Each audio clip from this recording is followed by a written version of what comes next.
You know, this recent report found nearly 2 million middle school and high school students have tried electronic cigarettes, or e-cigarettes. That set off some alarm bells, and this week 40 state attorneys general called on the U.S. Food and Drug Administration to regulate e-cigs just like it regulates tobacco. Up until they were banned in 1970, old-time cigarette television ads used to talk about taste and relaxation. Winston tastes good, like cigarette should. New ads for e-cigarettes emphasize feeling clean and no cigarette smell. I can whip out my blue and know that I won't scare any guys away. Users inhale, but there's no smoke. Taking a puff triggers a heating coil, which warms up liquid nicotine in a plastic filter, and that results in nicotine-filled vapor like steam.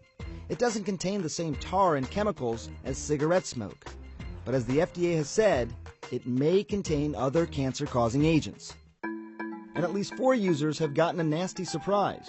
Their electronic cigarettes exploded while being charged. It sounded like a bomb. It shook the house up. You look at the preponderance and the percentages, and with the electronic cigarette, I don't think the numbers begat the worry at all. And joining me from CDC headquarters right here in Atlanta is CDC Director Dr. Tom Frieden. Thanks for joining us, Doctor. There's a lot of interest in this topic. A few years ago, the FDA, as you know, actually banned these e-cigarettes. But in 2010, a court then overturned so that there's no evidence that they're actually harmful.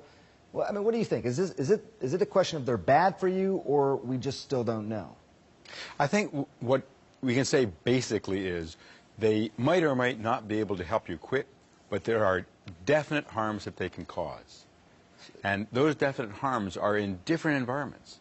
So if they get kids hooked on nicotine, that's a really bad thing. If they get a smoker who would have quit smoking to continue smoking, that's a bad thing. If they get a smoker who stopped smoking to go back to nicotine addiction and then smoking, that's a bad thing. And if they re-glamorize the act of smoking, that's a bad thing. So we have possible benefits and definite harms. Let me ask about the other people who are around people who may be smoking e-cigarettes. You know, there's the idea of secondhand smoke. I mean, we know about that with cigarettes, but some researchers say the amount of potential carcinogens in the vapor potentially is extremely minute, that it's insignificant, in fact. I mean, do you disagree with that?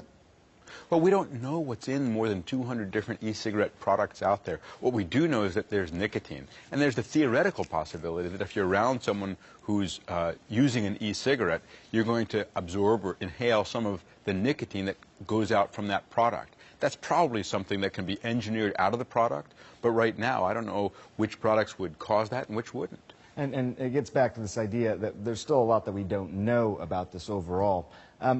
Also the idea that it's being marketed to kids, or young people at least. You've called this deeply troubling in the past. I mean, why? Well, if you start with e-cigarettes, there's a real likelihood that you will become nicotine addicted. And we found in CDC studies that 20% of middle school kids who used e-cigarettes only used e-cigarettes. And what that suggests to me, though it's not proof, but what it suggests to me is that some kids are starting with e-cigarettes, they're getting hooked on nicotine, and then they're going on to regular cigarettes. And that's a real problem, because those kids may well be getting condemned to a lifetime of nicotine addiction. Yeah, and again, the e-cigarette companies will say, look, we're not targeting kids because you have to be over 18. But again, the reason we bring it up is because some of these marketing campaigns specifically. While I've got you here, before I let you go, the fiscal cliff looms Monday night into Tuesday, as I'm sure you well know. I'm curious, for an organization like the CDC, can you give us some idea of the tangible impact that could have if the government shuts down? Well, we really hope there won't be a government shutdown, and from what I understand, there's still time to avoid it. But really, sequester, shutdown, even the talk of shutdown is very disruptive to work at CDC and throughout the government. We want to get about our business of protecting Americans from threats. And what this does is put in a great deal of uncertainty, and we're still working out what a shutdown would mean. We have to go through every single staff person in the agency and say, would they continue to work or not? There's a great deal of legal complexity about how it happens. And this kind of thing is really distracting. It distracts us from our mission, which is protecting people from threats.